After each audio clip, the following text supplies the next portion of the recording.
जय श्री कृष्णा। आज शनिवार के दिन आइए सुनते हैं शनिदेव और शिव जी की यह कथा। शनिदेव को न्याय का देवता कहा जाता है, मगर चूंकि इनके स्वभाव धार्मिक शास्त्रों में काफ़ी क्रूर बताया गया है, इसलिए हर कोई इनसे डरता है। इतना ही नहीं, सनातन धर्म के शास्त्रों में इनसे जुड़ी कई पौराणिक कथाएं पढ़ने को मिलती हैं, जिससे इनके क्रोध का अनुमान बहुत आसानी से लग जाता है। आज हम आपको शनि देव से जुड़ी एक ऐसी ही पौराणिक कथा सुनाने जा रहे हैं, जिसके अनुसार भगवान शिव ने उनके आगे हार मान ली थी। धार्मिक ग्रंथों में वर्णित कथा के अनुसार प्राचीन समय में एक बार शनिदेव भगवान शंकर के धाम हिमालय पहुँचे। शास्त्रों के अनुसार न्याय के देवता शनि के गुरु भगवान शंकर हैं।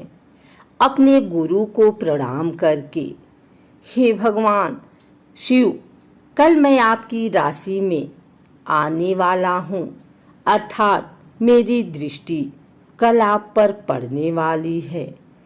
इतना सुनते ही भगवान शंकर हतप्रभ रह गए और बोले, हे शनिदेव, आप कितने समय तक अपनी वक्र दृष्टि मुझ पर रखेंगे? इसके उत्तर में शनिदेव बोले, हे नाथ, कल सवा प्रहर के लिए आपके ऊपर मेरी वक्र दृष्टि रहेगी। जिसके बाद भगवान शंकर चिंतित हो गए और उनकी दृष्टि से बचने के लिए उपाय सोचने लगे। बहुत सोच विचार करने के बाद शिवजी अगले दिन मृत्युलोक चले गए। इतना ही नहीं, शनिदेव की दृष्टि से बचने के लिए शिवजी ने एक हाथी का रूप धारण कर लिया और सवा प्रहर तक उन्होंने यही रूप धारण किया रखा। लेकिन इसके खत्म होते ही वह सोचने लगे कि अब 3 दिन बीत चुका है और शनिदेव की दृष्टि का उन पर कोई असर नहीं हुआ है, और वह पुनः कैलाश पर्वत लौट गए। परंतु जैसे ही भगवान शंकर कैलाश पहुँचे, उन्होंने शनिदेव को वहीं पाया।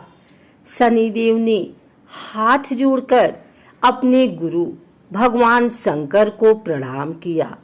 भगवान शंकर प्रणाम का आशीर्वाद देते हुए बोले, आपकी दृष्टि का मुझ पर कोई असर नहीं हुआ। मगर शनिदेव ये सुनकर बोले कि हे नाथ, मेरी दृष्टि से न तो देव बच सकते हैं और न ही दानव, यहाँ तक कि आप भी मेरी दृष्टि से बच नहीं पाए। शनिदेव की यह बात सुनकर भगवान शंकर हैरान हो गए और पूछा, कैसे?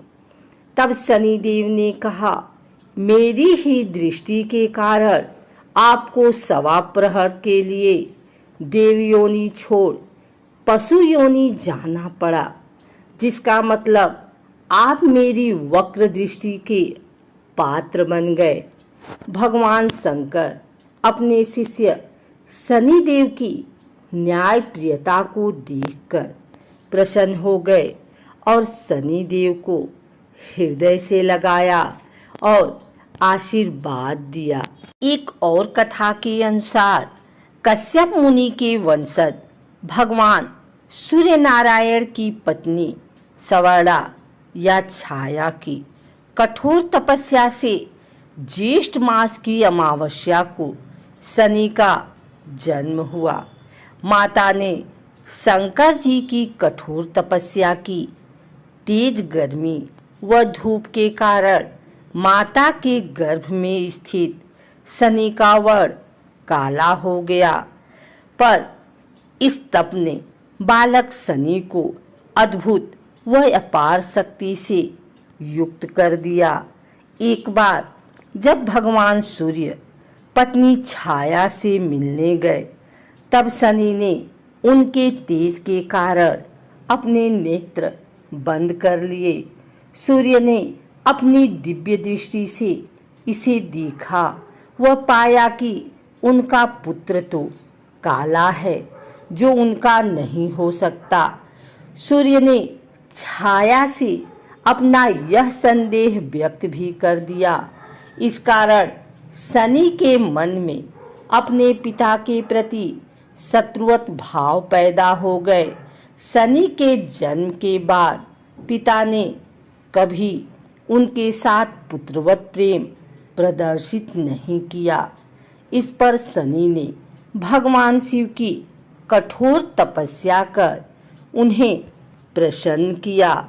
जब भगवान शिव ने उनसे वरदान मांगने को कहा, तो शनि ने कहा कि पिता सूर्य ने मेरी माता का अनादर कर उसे प्रताड़ित किया है।